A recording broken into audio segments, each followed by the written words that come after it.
So, let's talk about something that, let's be honest, a lot of us have been through. It's that awful, vicious cycle where stress just completely wrecks your sleep. And then, of course, not sleeping makes you even more stressed.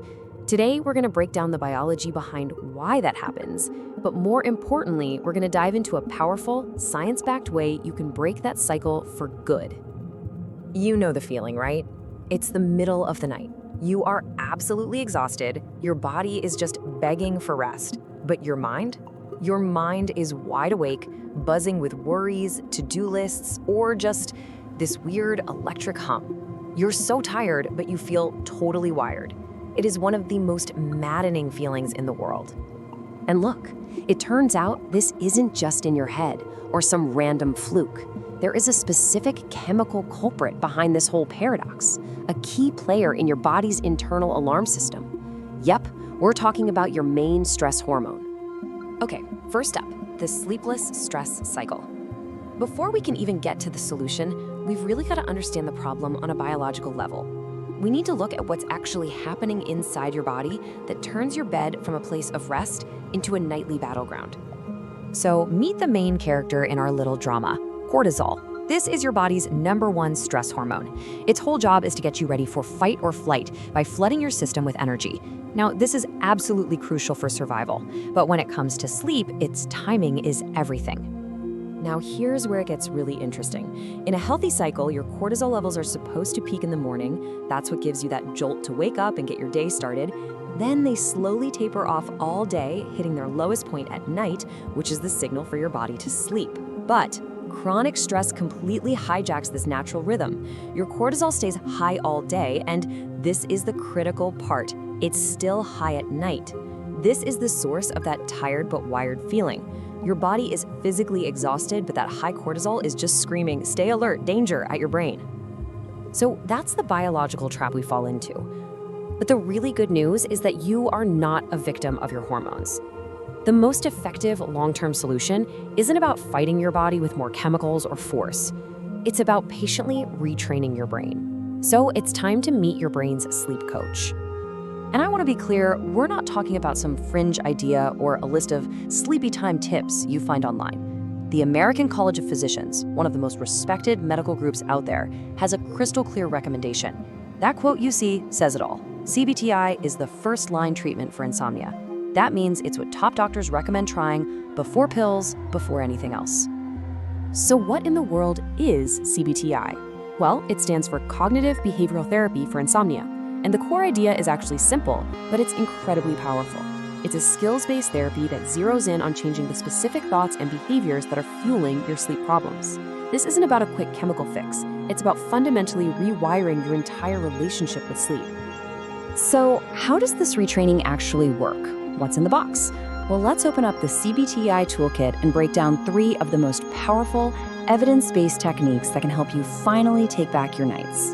Okay, so the therapy has a few different parts, but research shows these 3 are the real heavy hitters. First, there's stimulus control, which is all about making your brain see your bed as a place for sleep and only sleep. Second, sleep restriction. And I know this one sounds totally weird, but trust me, it's an absolute game changer.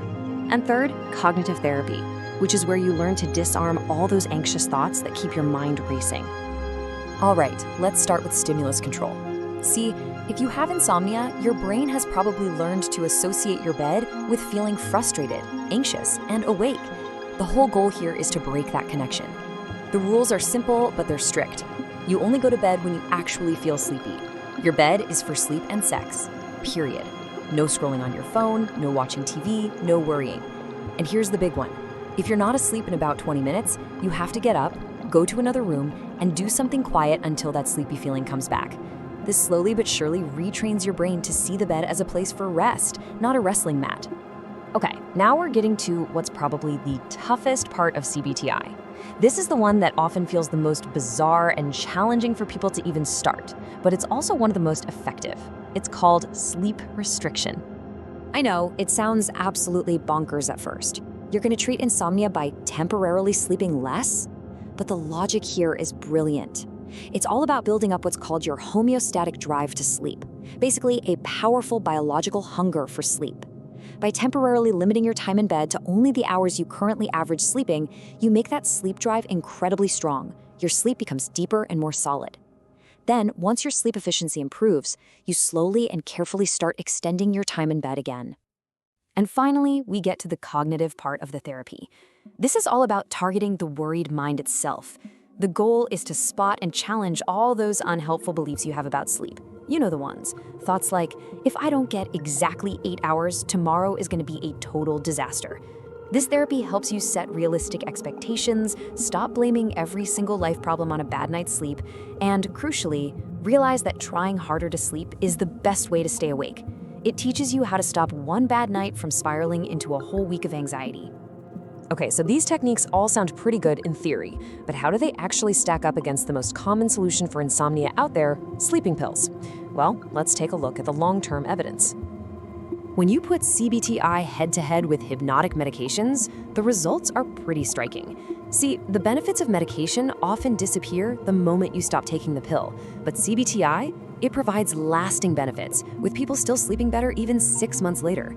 And what's really amazing is that studies show CBTI actually increases the amount of deep, restorative sleep you get, improving the quality of your rest in a way that medication often can't. And here is probably the most powerful piece of evidence we've got.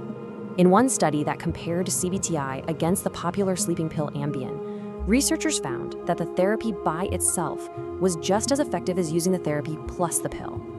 Let that sink in for a second.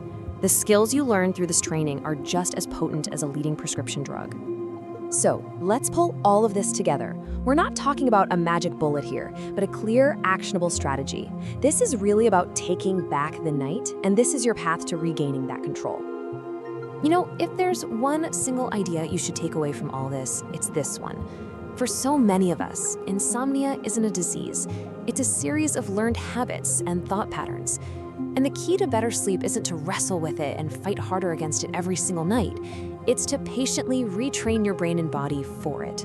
And because it's a learned problem, that means it can be unlearned. And that really leaves us with a final, empowering question. Because this isn't just about feeling less tired. It's about reclaiming hours of your life. It's about improving your health, boosting your mood, your focus. So, what could you really achieve if you could truly, finally take back control of your night?